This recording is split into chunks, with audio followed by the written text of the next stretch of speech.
The morning sun cast long shadows across James's front yard as he carefully unfolded the American flag, his calloused hands moving with practiced precision. This simple act had become the most important part of his daily routine since moving into the quiet suburban neighborhood of Pine Creek 3 months ago. 15 years of military service had left their mark on James. At 38, his body carried the evidence of his time overseas, a slight limp from shrapnel in his right leg, a burn scar that peaked above his collar, and eyes that had seen too much. But it was the invisible wounds that troubled him most in the stillness of civilian life. Another day, he murmured to himself, a habit formed during long nights on watch. The flag caught the breeze as it rose up the pole, and for a moment, James stood at attention, his mind drifting back to dusty outposts and the brothers-in-arms who never made it home.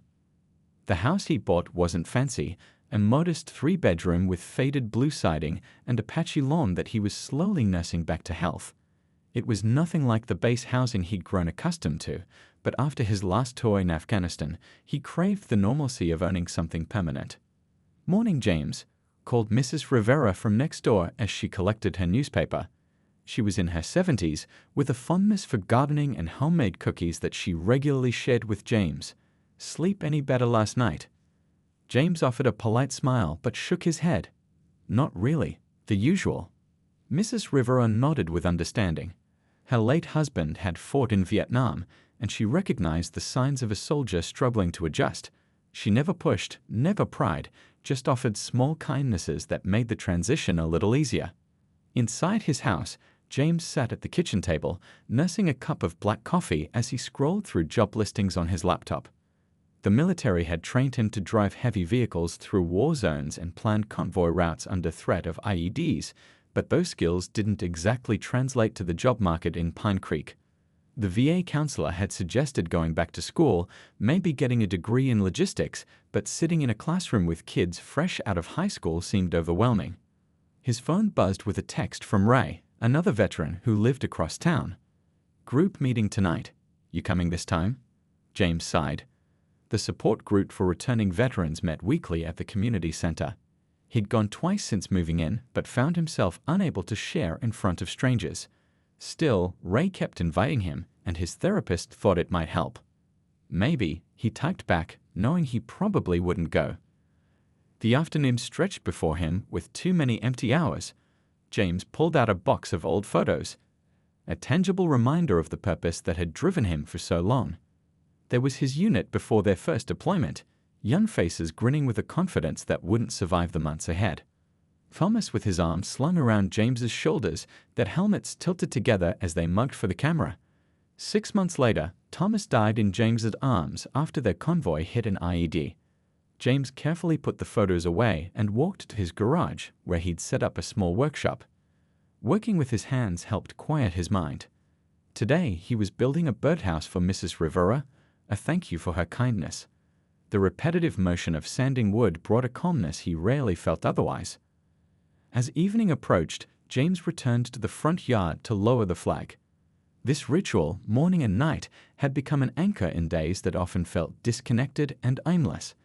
As he carefully folded the flag into a tight triangle, he didn't notice the woman watching from across the street, the new neighbor who had moved in last week and was already making notes about neighborhood standards and property values. James placed the folded flag in its case by the front door and looked up at the darkening sky. Another day done. Tomorrow would be the same. The flag would go up, the hours would pass, and he would continue searching for the peace he'd hoped to find in this quiet street, unaware that his simple morning ritual was about to become the center of a neighborhood conflict that would force him to confront both his past and his future. Margaret Winters arrived on Maple Street with 2 moving trucks and a list of complaints. Even the movers weren't spared her critical eye as she directed them with sharp gestures and frequent sighs of disappointment. By the end of moving day, the entire neighborhood knew that Margaret had relocated from an exclusive community where things were done properly. James watched the commotion from his porch swing, sipping iced tea and nodding politely whenever Margaret glanced his way. There was something familiar about her type.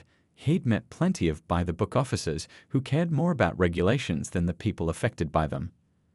"That woman's going to be trouble," Mrs. Rivera whispered when she stopped by with a plate of banana bread. "She already told me my roses are planted too close to the property line." James shrugged. "Every base has someone who lives to write people up. Best strategy is to stay off their radar." But staying off Margaret's radar proved impossible. Within a week, she'd left a typed note in James's mailbox. A friendly suggestion that his garbage cans should be stored behind the house, not along the side where they were unsightly but unfortunately visible from her front windows. 2 days later, another note appeared about the excessive length of his grass, though James mowed weekly according to the schedule he kept since moving in. The third note, slipped into his screen door while he was at a VA appointment, was about the flag. While patriotism is admirable, daily flag displays are somewhat theatrical for a residential area. Perhaps a smaller flag or less frequent display would better suit our community aesthetic. James read the note twice before crumpling it and tossing it into his kitchen trash. That night, he dreamed of Thomas and the promise he'd made as his friend bled out, that he'd live well enough for both of them that he'd remember. The next morning, Margaret was waiting by her mailbox when James came out for his flag ritual.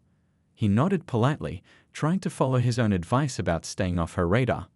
"Excuse me," she called, crossing the street with quick, purposeful steps. "I left you a note about the flag situation." James continued unfolding the flag, his movements deliberate. "I saw it." "And?" Margaret crossed her arms, a gesture that reminded James of his first drill sergeant. "I've been talking with some of the other neighbors, and several agree that daily flag raising is a bit much." "Which neighbors?" James asked, knowing Mrs. Rivera and old Mr. Chen, who often stopped to chat during his morning walks, had both complimented the flag. Margaret waved her hand dismissively. "That's not important. What matters is maintaining property values and neighborhood harmony. Your flag is visible from 5 other houses." "It's meant to be visible," James said quietly, attaching the flag to the line. "That's kind of the point of a flag." Margaret's lips thinned into a tight line. "I'm on the HOA board in my previous community for 8 years. I know what brings down property values. First it's flags, then it's project cars in driveways, then it's clotheslines. It's a slippery slope." James raised the flag slowly, feeling a familiar tightness in his chest, the same tension that preceded panic attacks in crowded stores or when fireworks exploded unexpectedly on holidays. "There's no HOA here, Ms. Winters. I checked before buying." "Well, perhaps there should be," she snapped, turning to leave. "And it's Mrs. Winters, not that you bothered to ask." The following Sunday, Margaret hosted a neighborhood improvement meeting in her living room. From his front porch, James watched as half a dozen neighbors filed into her house. Mrs. Rivera waved at him on her way over. "I'm just going to see what she's up to," the older woman explained with a wink. "Know thy enemy, as they say." When Mrs. Rivera returned an hour later, her usual smile was replaced with concern. "That woman's got a bee in her bonnet about you, James. Spent half the meeting talking about aggressive displays of nationalism and how they make some people uncomfortable." James nodded, unsurprised but disappointed. "And what did the others say?" "Most just sat there. A couple nodded along. I told her she was being ridiculous and that you had every right to fly your flag." Mrs. Rivera patted his arm. "But she's the type who doesn't hear what she doesn't want to hear. You be careful with her." James thanked her for the warning, but part of him didn't believe Margaret would actually do anything beyond leaving notes and complaining to neighbors. After years in combat zones, neighborhood drama seemed trivial by comparison. He was wrong. Tuesday morning arrived with dark clouds and a steady drizzle that soaked James as he raised his flag. His leg ached in the damp weather, an old injury that the doctors said would never fully heal. Still, he stood at attention for a moment before heading back inside to change for his VA appointment. Dr. Patel had been working with James for almost a year now. She specialized in veterans with PTSD and had a calm, direct way of speaking that James appreciated. "Any panic attacks this week?" she asked, after they'd settled into their usual chairs. "Just one. At the grocery store." James rubbed his palms on his jeans. "Someone dropped a case of beer." "The bottle's breaking," it sounded like. "You don't have to explain," Dr. Patel said gently.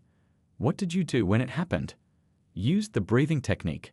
counted backward from 100. It helped some. They spent the next hour talking about his job search and his difficulty connecting with non-military folks. Before he left, Dr. Patel suggested he join a local volunteer group that helped build houses for families in need. Physical work, teamwork, helping others, it ticks a lot of boxes for you, James. He promised to think about it, which was more commitment than he usually offered. The rain had picked up by the time James pulled into his driveway that afternoon. He sat in his truck for a moment, watching the water stream down the windshield and thinking about Dr. Patel's suggestion. Maybe working with his hands again, being part of a team. His thoughts screeched to a halt when he looked toward his front yard. Something was wrong. The flag wasn't flying. James jumped out of his truck, not bothering with his umbrella as he ran to the empty flagpole. There, in a puddle of muddy water, lay the American flag, crumpled, soaking wet, and partially torn where it had been yanked from its fastenings. A cold, hollow feeling spread through James's chest. He carefully picked up the flag, his hands shaking slightly as he tried to keep it from touching the ground further. "You okay there, son?" Mr. Chen stood at the edge of the yard, concern etched on his weathered face. The elderly man had served in Vietnam and often stopped to chat with James during his morning walks. "Someone took down my flag," James said, his voice tight. The words felt inadequate to describe what he was feeling, a violation that went beyond simple property damage. Mr. Chen frowned, pointing to a small box mounted under James's porch eave. "You got one of them camera doorbells, don't you? Might show what happened." James had installed the security camera mostly out of habit. Years in high-alert environments had made him cautious. He nodded to Mr. Chen and carried the wet flag carefully into his house, laying it out on his kitchen table to assess the damage. The flag itself could be cleaned and mended, but that wasn't what troubled him. It was the deliberate nature of the act, the disrespect it represented. With damp hands, he pulled out his phone and opened the security camera app. The footage showed his yard from about 11 a.m. onward. At 11:42, a familiar figure marched purposefully across the street. Margaret Winters, in a beige raincoat and polka-dot rain boots, walked directly to his flagpole. There was no hesitation in her movements, no sign that she felt she was doing anything wrong. "Eyesore," she muttered loudly enough for the camera's microphone to pick up. "This neighborhood is going downhill with this kind of nonsense." James watched in disbelief as she yanked hard on the flag, struggling for a moment before it tore free. She didn't even bother to fold it, just dropped it on the wet ground and marched back to her house, brushing her hands together as if removing dirt. The hollow feeling in James's chest was replaced by a surge of anger so intense it made him lightheaded. He gripped the edge of the table, forcing himself to breathe the way Dr. Patel had taught him. In, hold out. In, hold out. When he'd calmed enough to think clearly, James replayed the video. Then he saved a copy to his phone. Mr. Chen was still waiting on the porch when James stepped outside again. The rain had slowed to a drizzle. "Well?" the older man asked. "What are you going to do?" James looked across the street at Margaret's house, with its perfectly trimmed hedges and hand-painted welcome friend sign that somehow seemed like the biggest lie on the block. "I don't know yet," he answered honestly. "But something." What he didn't say was that for the first time since coming home, he felt the old fire in his belly, the determination that had carried him through 3 combat tours. Margaret Winters had no idea who she was dealing with, but she was about to find out. Word spread quickly through the neighborhood. Mrs. Rivera called her friend Doris, who told her husband Bob, who mentioned it to the mailman, who commented on it to everyone else on his route. By evening, most of Maple Street knew that Margaret Winters had torn down James Mitchell's American flag. James hadn't planned to tell anyone, but the security camera footage had a way of getting around.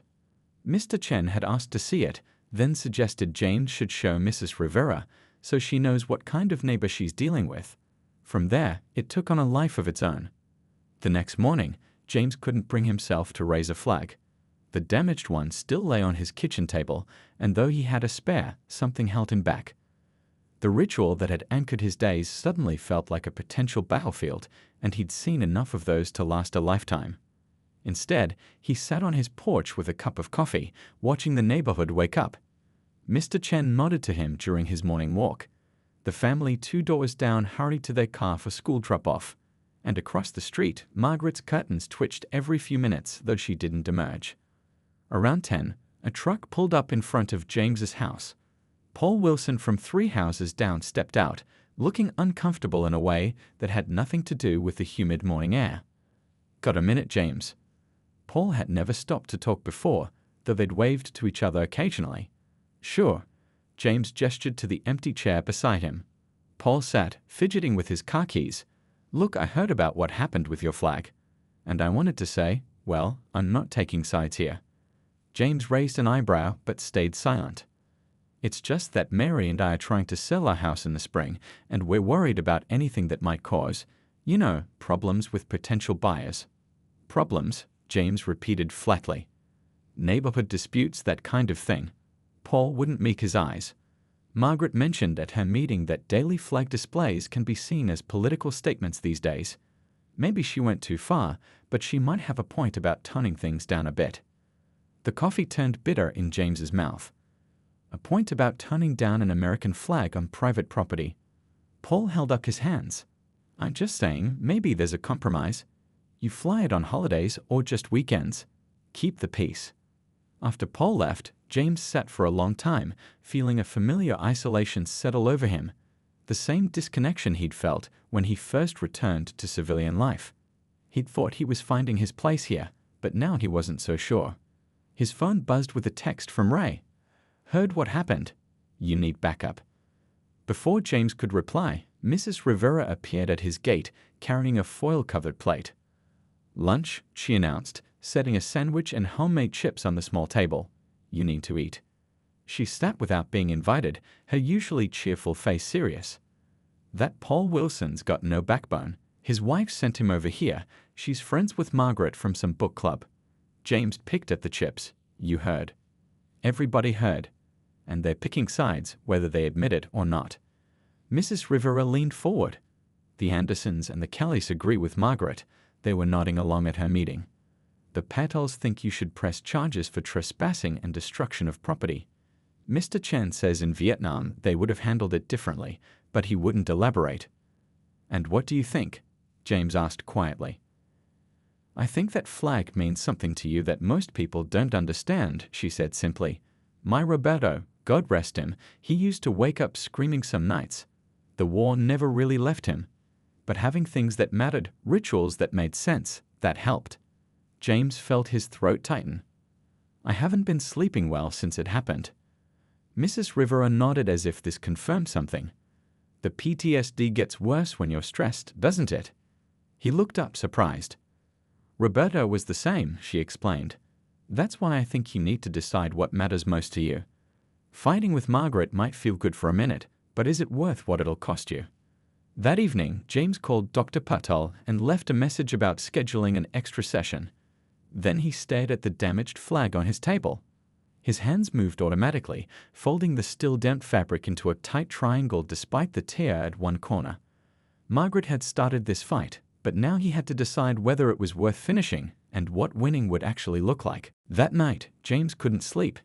He sat at his kitchen table with a legal pad, starting and crumpling half a dozen angry letters to Margaret. Each one felt wrong. Too harsh, too bitter, or not harsh enough. Around 3 a.m., exhausted and frustrated, he finally pushed the pad away and went to the shelf where he kept his old military footlocker. The box contained 15 years of memories, faded photos, medals he never displayed, letters from home he'd read so many times the creases were falling apart. And at the bottom, wrapped in a soft cloth, a smaller box that held Thomas's dog tags, given to James by Thomas's mother after the funeral. "He'd want you to have these," she had said. "You were with him at the end." James ran his thumb over the stamped metal, remembering his friend's last words. "Tell them I did my best, and take care of my flag." Thomas had carried a small American flag in his pack. It was against regulations, strictly speaking, but their commanding officer had looked the other way. "Helps me remember what we're doing here," Thomas had explained. That little flag was now carefully preserved in James's footlocker, still stained with desert dust and worse things. By dawn, James knew what he needed to do. He showered, made a fresh pot of coffee, and sat down with a clean sheet of paper. "Dear Mrs. Winters," he wrote, his handwriting careful and deliberate. "I'm writing about what happened with my flag yesterday. I could file a police report for trespassing and destruction of property. The security camera caught everything, and several neighbors have offered to be witnesses. But I won't do that. Not because what you did was okay, it wasn't. That flag isn't just cloth to me. I served 15 years in the army, 3 combat tours in Afghanistan. I've seen things I hope you never have to imagine. I've lost friends. My best friend Thomas died in my arms after our convoy hit an IED. His last request was that I take care of his flag and remember what we fought for. Every morning when I raise that flag, I'm keeping a promise to Thomas. I'm honoring everyone who didn't make it home, and I'm reminding myself that even on the hardest days, I have a duty to live well because they can't. I have PTSD from my service. The doctors say it's permanent. Some days are harder than others. The morning ritual with the flag helps me face each day. It gives me structure when my mind wants to spiral into dark places. You've lived here a few weeks. I've dealt with war for 15 years, and I'll carry those memories for the rest of my life. I don't know what made you angry enough to tear down my flag. Maybe you have your own battles that I don't understand. But I'm asking you, neighbor to neighbor, to leave my flag alone. Respectfully, James Mitchell. Yes, Army, retired. James read the letter twice, folded it carefully, and slid it into an envelope. Before he could change his mind, he walked across the street and slipped it under Margaret's door. Then he returned home, took the spare flag from his closet, and raised it slowly up the pole. For the first time in 2 days, he felt like he could breathe properly again. Dr. Patel had squeezed him in for a mid-afternoon appointment. She listened carefully as he described what had happened and how he'd responded. "How do you feel about the letter?" she asked when he finished. James thought about it, exposed. "I don't like telling people about the PTSD or Thomas, but also, I don't know, maybe relieved." "You chose vulnerability instead of retaliation," Dr. Patel observed.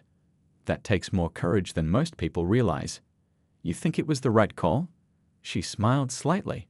"I think it was your call to make. What matters is whether it feels right to you." Driving home, James wondered what Margaret would do with his letter. Read it, throw it away unread. He tried to prepare himself for either possibility. As he turned onto Maple Street, he noticed several neighbors in their front yards, watching him with expressions he couldn't quite read. Mrs. Rivera waved from her garden. Mr. Chen gave him a thumbs up. And in front of Margaret's house, her car was gone. The windows were dark, the curtains drawn tight. James parked in his driveway and sat for a moment, watching the flag move gently in the afternoon breeze. Whatever happened next would happen. He had spoken his truth. Now it was up to Margaret to decide what to do with it. Margaret sat at her kitchen table, staring at the unopened letter. It had been there for 2 days now, its presence disrupting her usually tidy countertop. She'd recognized the handwriting immediately, neat and precise, just like the man himself. She took a sip of tea that had long gone cold and glanced out the window toward James's house. The flag was up again, as it had been every morning since their confrontation. She'd been avoiding leaving her house when he might be outside, arranging her errands around his schedule. The neighbor across from her, Mrs. Lopez, had stopped speaking to her. The older woman who'd brought cookies when Margaret first moved in now turned her back when they crossed paths. Even the mail carrier had given her a disapproving look yesterday. With a sigh, Margaret picked up the letter. Whatever it said, it couldn't make things worse than they already were. As she read, her hands began to tremble. Veteran. Combat tours. PTSD. Best friend dying in his arms. By the time she reached the end, there was a knot in her throat she couldn't swallow past. She hadn't known. How could she have known? He never mentioned serving. Never wore anything that identified him as military. Nothing about his modest house suggested someone who'd given 15 years of his life to his country. Pushing back from the table, Margaret walked to her hall closet and pulled out a worn photo album she hadn't opened in years. In it were pictures of her son, David, at various ages. As a toddler on a swing, as a teenager at his high school graduation, and finally in his army uniform at basic training. The last photos were from 6 years ago. She hadn't seen David since then. Their final argument had been explosive, with words said that couldn't be taken back. He'd shipped out the next day. Now, his occasional text messages on holidays were the only contact they had. Margaret traced her finger over David's face in the uniform photo. Would he be like James someday? Quiet, haunted, finding comfort in small rituals civilians couldn't understand. The thought made her chest hurt. She'd moved to this neighborhood after her divorce, looking for a fresh start and a place where she could establish some control over her surroundings. But control was just an illusion, wasn't it? You couldn't control grief or regret, or the gnawing worry about a son who might never forgive you. That evening, Margaret sat down at her computer and hesitantly typed PTSD in veterans into the search bar. What she found kept her reading until well past midnight, stories of nightmares and flashbacks, of everyday sounds that triggered combat memories, of the isolation many veterans felt upon returning home. She thought of James raising his flag each morning, rain or shine. Not as a political statement or an eyesore, but as a promise kept to a fallen friend. As a way to start his day with purpose when so much else might feel meaningless. The next morning, Margaret watched from behind her curtains as James performed his ritual. There was a dignity in his movements, a reverence she'd misinterpreted as showboating. She noticed how he stood at attention for a moment after the flag was raised, his face solemn. After he went back inside, Margaret picked up her phone and hesitated. Then she dialed a number she rarely used. "Hi, David, it's Mom." Her voice caught slightly. "I know it's been a while. I wanted to check how you're doing, really doing." The conversation was awkward at first, with long pauses and careful wording. David seemed surprised by her call, but didn't hang up. When Margaret mentioned her neighbor, the veteran with PTSD, there was a shift in David's voice. "Those guys had it rough, Mom, especially the ones who did multiple tours." "I didn't understand," she admitted. "I think I might have really hurt him without meaning to." David was quiet for a moment. "You could apologize. Most of the vets I know don't expect people to get it, but they appreciate when someone tries." After hanging up, Margaret sat with her thoughts. An apology wouldn't erase what she'd done. It might not even be accepted. But for the first time in years, she felt something crack open inside her, a willingness to admit she'd been wrong, to try to understand someone else's experience instead of imposing her own expectations. She looked again toward James's house, where the flag moved gently in the morning breeze. Tomorrow, she decided, tomorrow she would find the courage to make it right. The knock came at 7:30 the next morning, just as James finished his coffee. He wasn't expecting anyone, especially not this early. Opening the door, he found Margaret Winters standing on his porch, her usual confidence noticeably absent. In her hands was a carefully folded American flag, brand new from the looks of it. "Mr. Mitchell," she began, then corrected herself. "James. I read your letter." James nodded but didn't speak. After what she'd done, he figured she owed him the courtesy of going first. "I came to apologize," Margaret continued, her voice steadier now.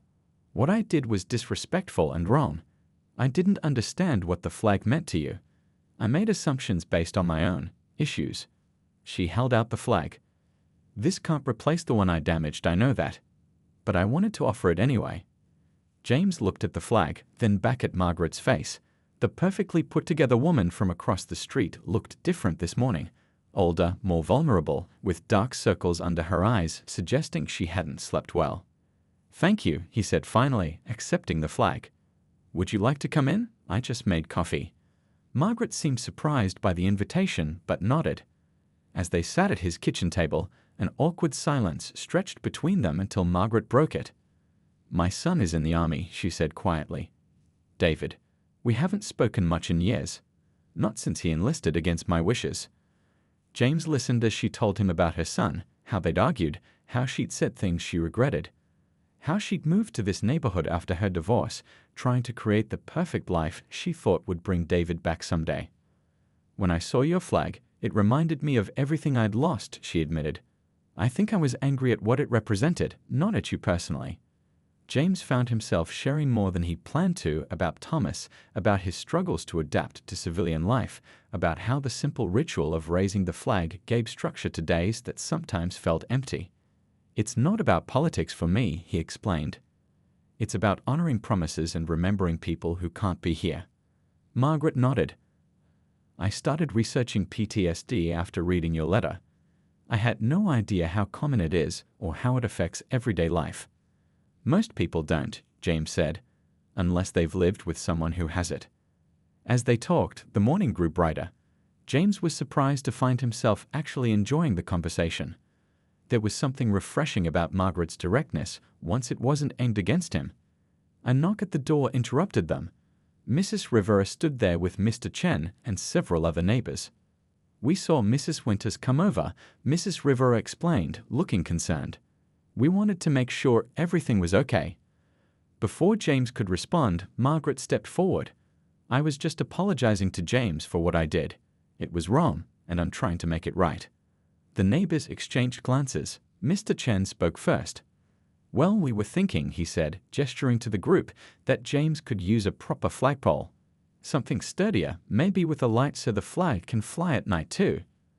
"We all chipped in," added Mrs. Rivera, holding up a small envelope. Paul Wilson too, once his wife talked some sense into him. James was speechless.